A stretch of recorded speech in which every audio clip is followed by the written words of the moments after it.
오늘은 주신 말씀 다니엘서 2장 47절 말씀을 갖고 뜻을 정하면 길이 보인다 하는 제목으로 하나님의 말씀을 전하도록 하겠습니다. 탈무드에 보면은 그런 말이 하나 나와요. 적당한 신앙인은 완고한 불신자보다 더 해롭다 하는 말이 나옵니다.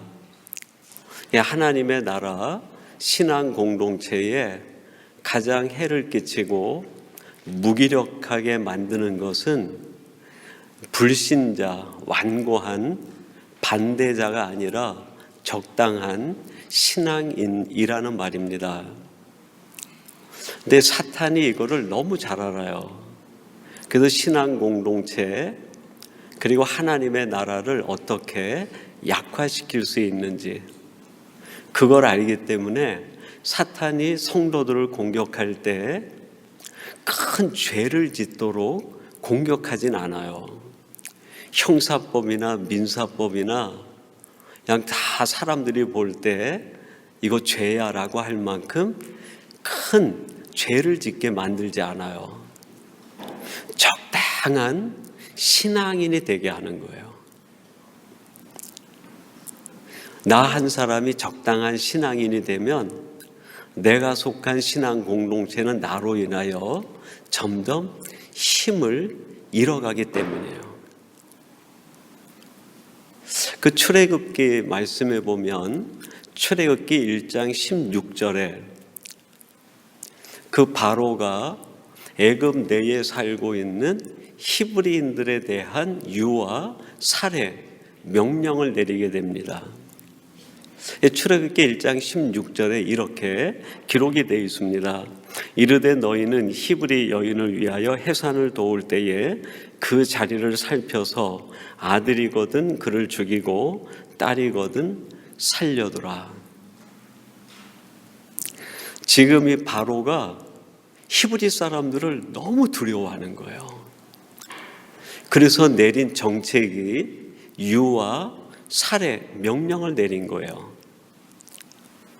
히브리 38을 히브리인들이 아기를 낳을 때 그들을 보내가지고 아들이 태어나면 죽이고 딸이면 살려두라는 거예요.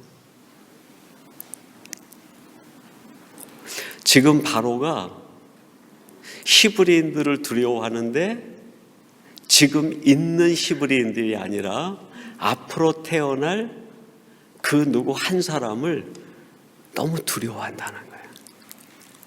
출애굽한 뒤에 이스라엘 백성들이 몇 명이 출애굽했는지를 계수하기 위해서 20세 이상 된 사람들을 계수했는데 60만 명이 넘었어요.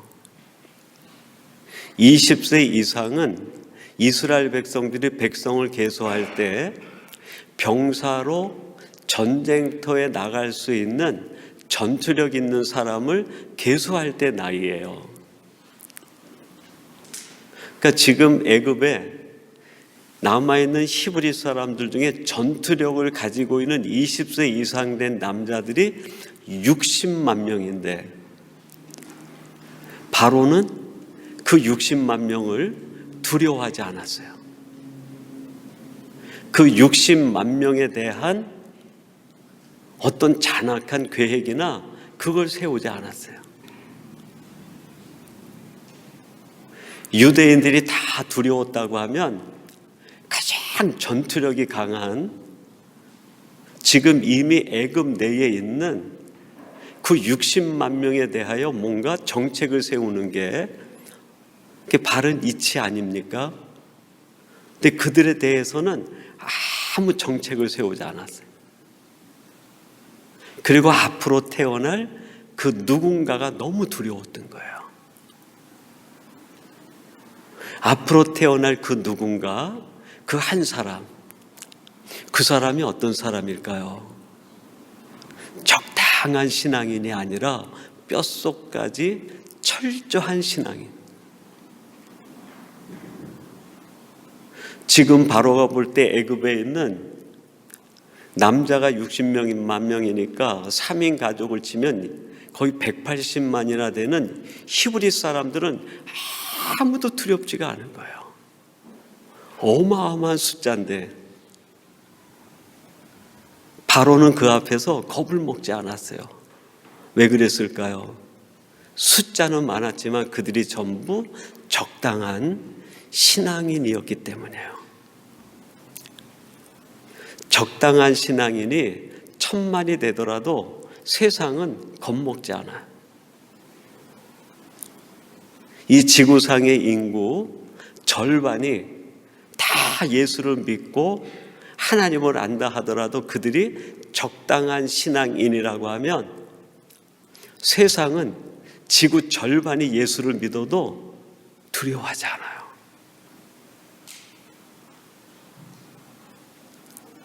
그 애굽에 있던 60만 그 장병들이 출애굽해가지고 무리바 앞에 갔는데 먹을 게 없는 거예요. 모세를 향해 원망하다가 그들이 하는 말이 뭡니까? 우리들이 저 애굽의 고깃가마 곁에서 고기를 먹던 때가 정말 행복했다. 거기 고깃가마 곁에서 고기를 먹다가 우리들이 죽었으면 더 나을 뻔했도다. 그렇게 얘기를 해요. 바로가 알아요. 애굽에 있는 히브리인들 200만 가까운 사람들 고깃덩어리 하나 던져주면 바로가 마음대로 좌지우지할 수 있는 사람. 그런 신앙인이 아무리 하나님의 이름을 외친다고 한들 바로가 겁먹을 이유가 없네요. 세상이 두려워할 까닭이 없는 거예요. 근데 장차 태어날 그 한 사람 모세가 80년이라는 시간이 지나서 뼛속까지 하나님의 사람이 돼요. 그 한 사람이 애굽에 내려가 바로 앞에 서니까 애굽 전체가 벌벌 떠는 거예요. 바로가 사색이 되는 거예요.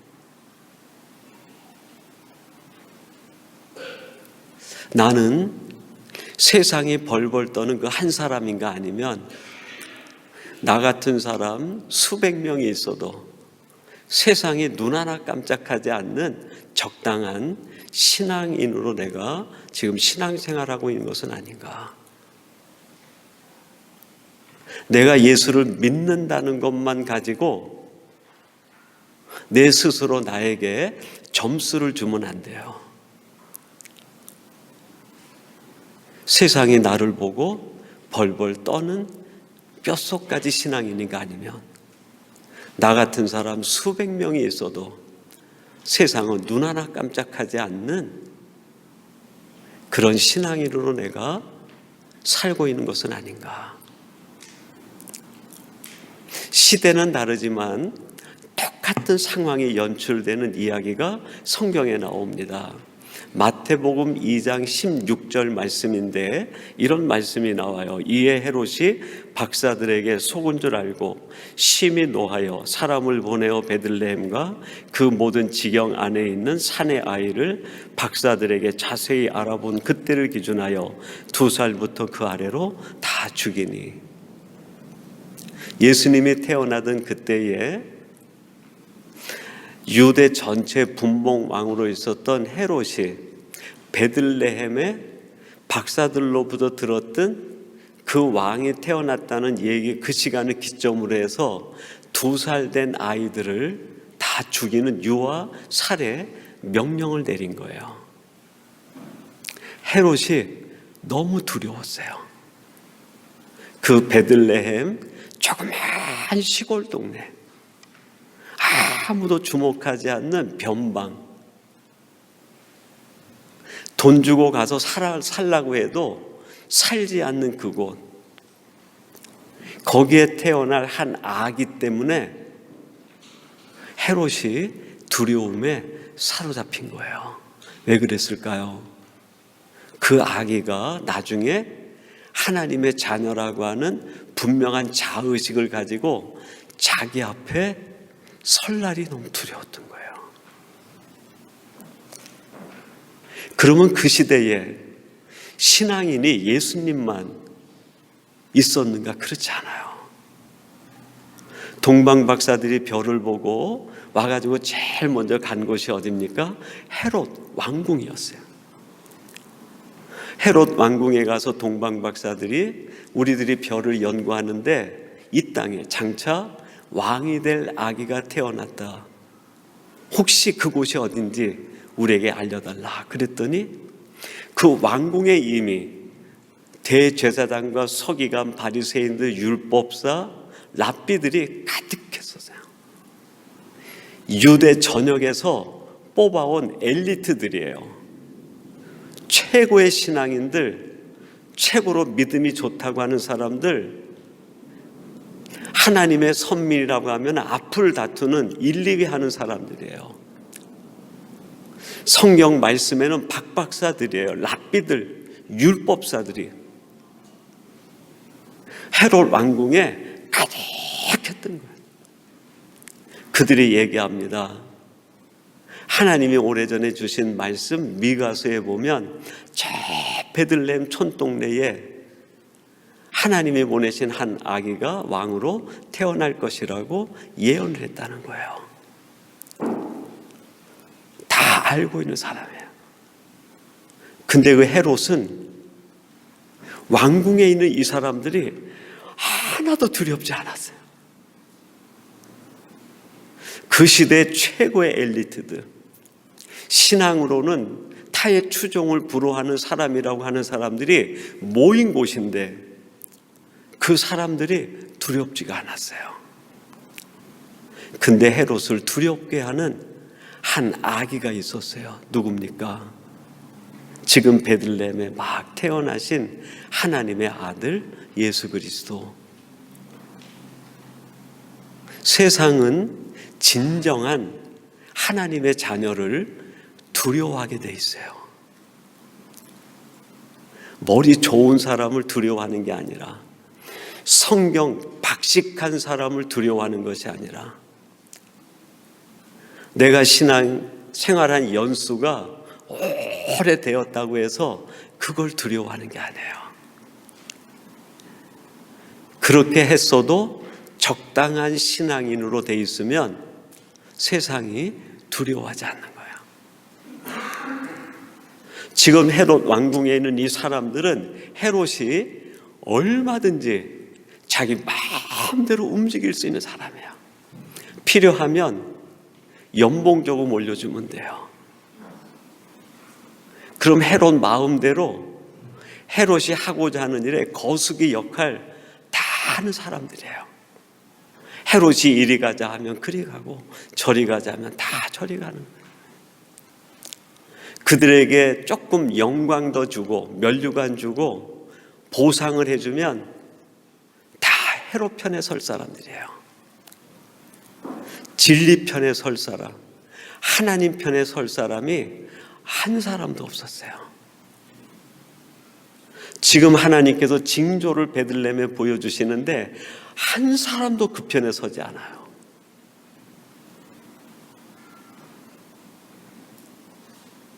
여러분, 이게 출애굽 때 히브리 사람들의 이야기고 예수님이 오신 그때에 헤롯 왕궁에서만 있었던 이야기로 끝나는 걸까요? 지금 우리들은 어떨까요? 21세기를 살고 있는 우리들은 세상이 지금 어떻게 바라보고 있을까요? 세상이 우리에게 무엇인가 하나 던져주면 우리가 그것 가지고 세상이 하고자 하는 대로 다 흔들리며 좌지우지되고 살아가고 있는 사람들은 혹시 아닌가? 아니면 세상이 벌벌 떨고 있는, 세상을 두렵게 하는 그 한 사람이 바로 나인가?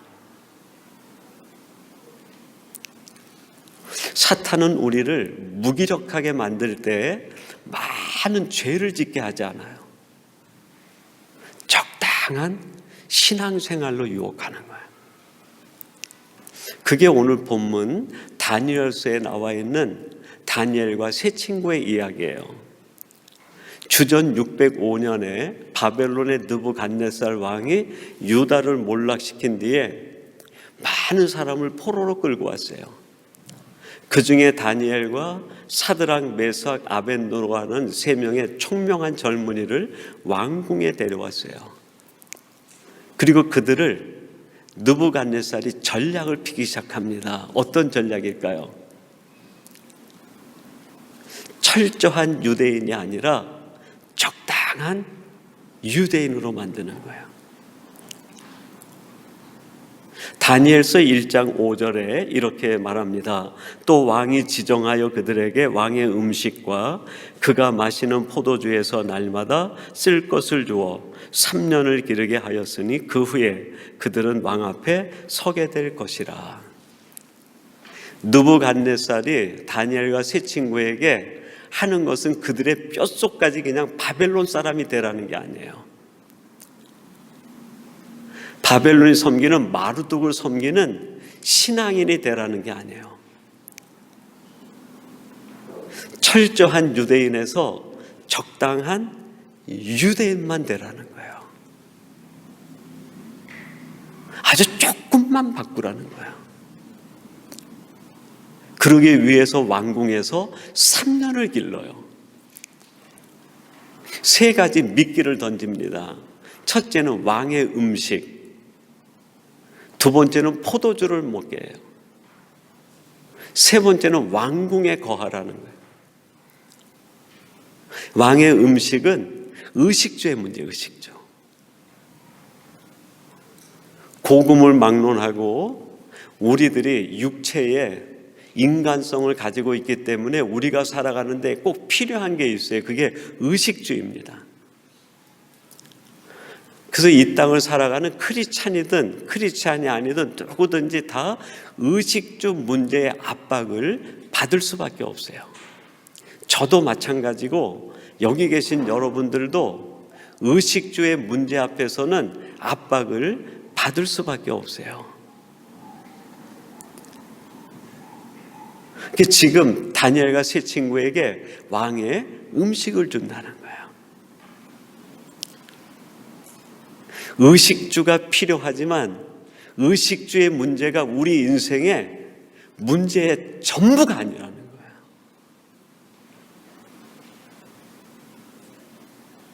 근데 우리들이 가지고 있는 문제는 뭘까요? 의식주 문제가 전부인 것처럼 생각이 되는. 의식주의 문제가 필요하지만 우리가 살아가는 인생에 있어서 의식주의 문제가 우리 인생의 가장 중요한 전부가 아니라는 거예요. 근데 우리는 때때로 그게 전부인 것처럼 생각하고 살아갈 때가 있어요. 지금 느부갓네살이 다니엘과 세 친구에게 얘기하는 게 뭡니까? 살아가는 건 의식주의 문제야. 그게 전부야. 다른 게 뭐가 더 중요한 게 있겠어? 의식주 문제가 좋고 풍요로우면 풍요할수록 행복한 거 아니야? 의식주 문제가 전부라고 주입을 시키는 거예요. 세상은 지금도 끊임없이 우리에게 그게 전부라고 얘기합니다. 그래서 우리의 생각이 의식주의 문제에서 자유하지를 못해요.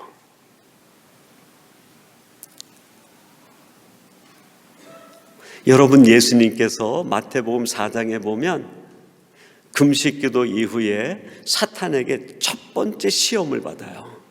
첫 번째 시험이 뭡니까? 의식주 문제예요. 이게 전부라는 거예요. 그때 주님께서 어떻게 그 시험을 이깁니까? 사람이 떡으로만 사는 것이 아니요, 떡의 문제를 무시하지 않았어요. 의식주의 문제는 아무 소용없다가 아니에요. 의식주의 문제가 중요합니다. 근데 그것만 생각하는 게 문제예요. 그게 전부가 아니라 하나님의 말씀으로 살아가는 것이다. 두 번째, 포도주의 취약이었어요. 여러분, 포도주에 취하게 한다는 게 뭘까요? 정신을 혼미하게 만드는 거예요. 어떤 게 참인지, 어떤 게 거짓인지, 어떤 게 바른 건지 옳은 건지, 어떤 것이 하나님이 원하시는 것인지 아닌지를 혼돈을 일으키게 만들어요. 이 정신이 혼돈스럽고 이게 정리가 되지 않으면 우리의 삶에 초점이 잡히지 않아요. 그래서 세상은 우리에게 자꾸 진실을 왜곡시켜요.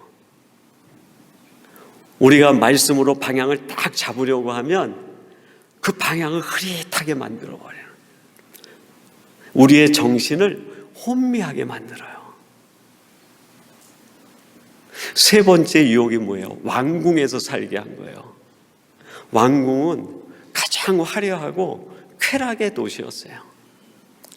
세상은 우리를 화려한 것과 쾌락에 취하게 해가지고 우리를 적당한 신앙인이 되게 해요.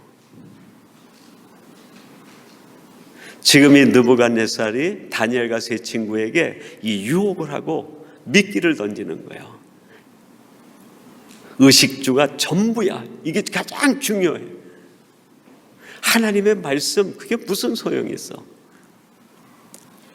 세상의 참과 거짓, 그 구별한들 무슨 의미가 있어?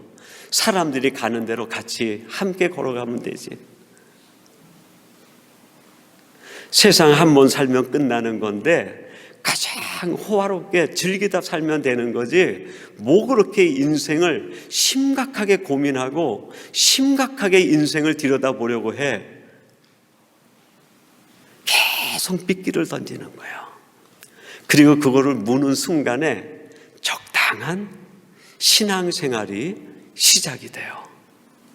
그러면 세상이 우리를 조롱하기 시작을 해요.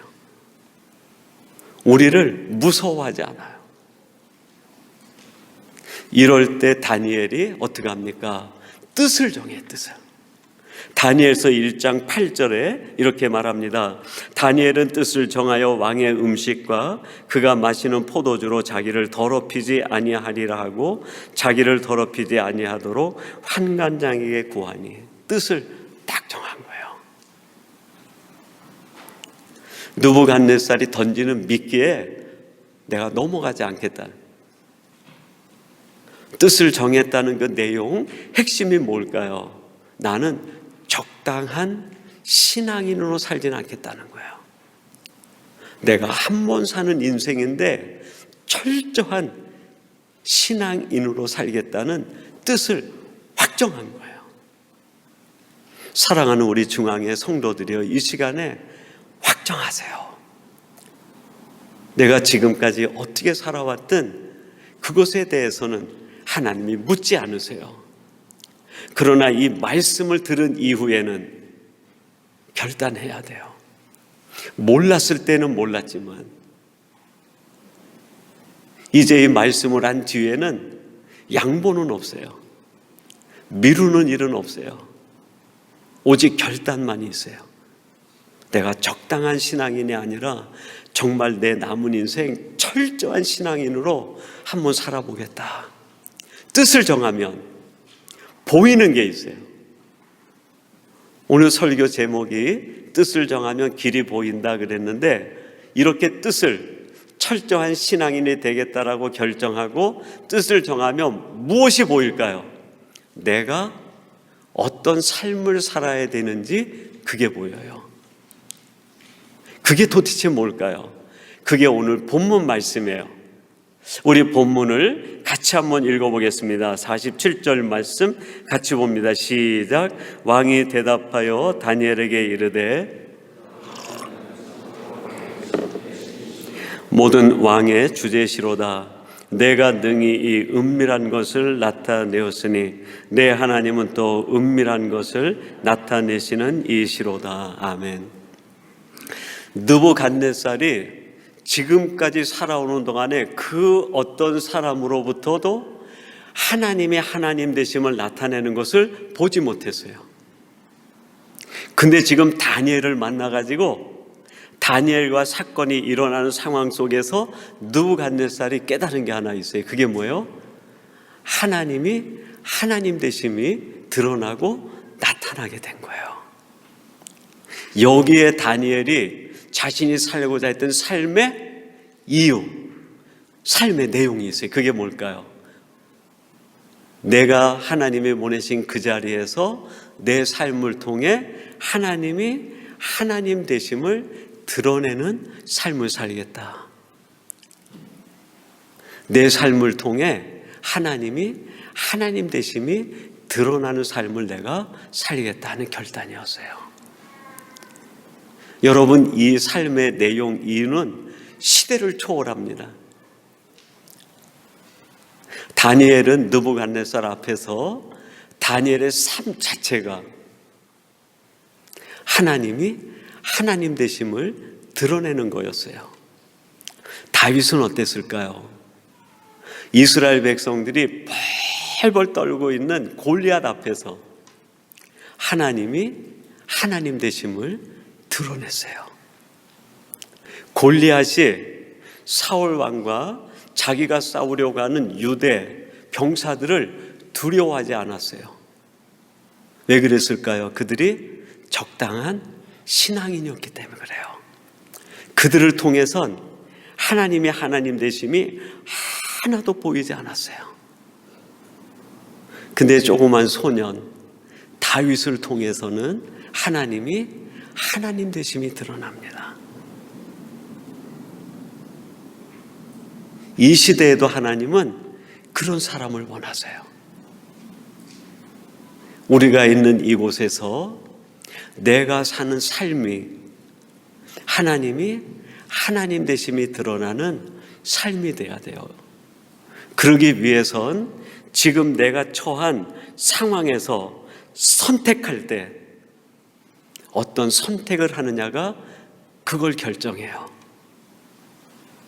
내가 하는 지금 선택이 적당한 신앙인으로서의 선택이 될 수도 있고 하나님이 하나님 되심을 드러내는 선택이 될 수도 있어요.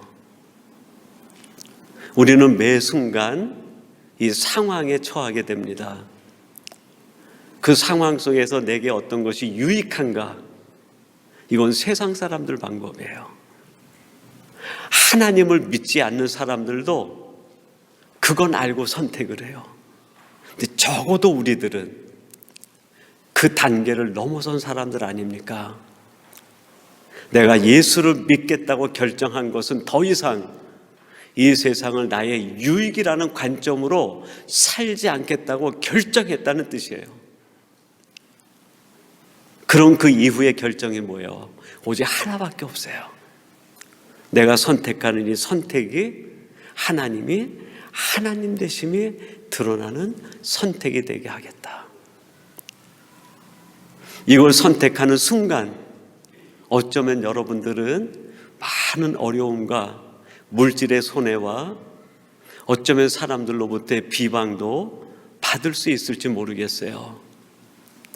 그러나 저 천국에 계신 하나님에겐 환호성이 터지게 됩니다.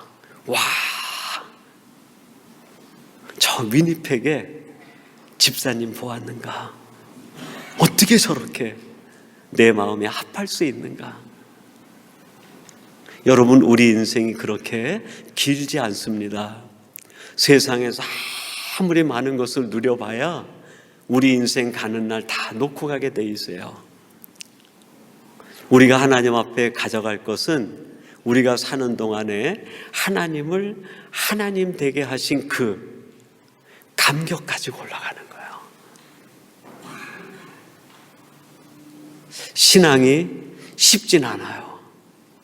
그걸 선택하는 일이 쉽진 않습니다.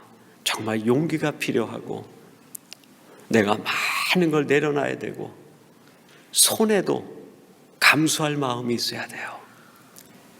때로는 외로움도 고독도 감수할 마음이 있어야 돼요. 그렇지 않으면 적당한 신앙인의 자리에서 철저한 신앙인의 자리로 결코 오지 못합니다. 그러나 한번 이 신앙의 자리로 오게 되면 다른 게 보여요. 다른 세계가 보여요. 정말 신앙의 기쁨이 보입니다. 여러분들이 이걸 누리는 이 시대의 진정한 하나님의 사람들이 되시기를 주님의 이름으로 축원합니다. 우리 같이 기도하겠습니다.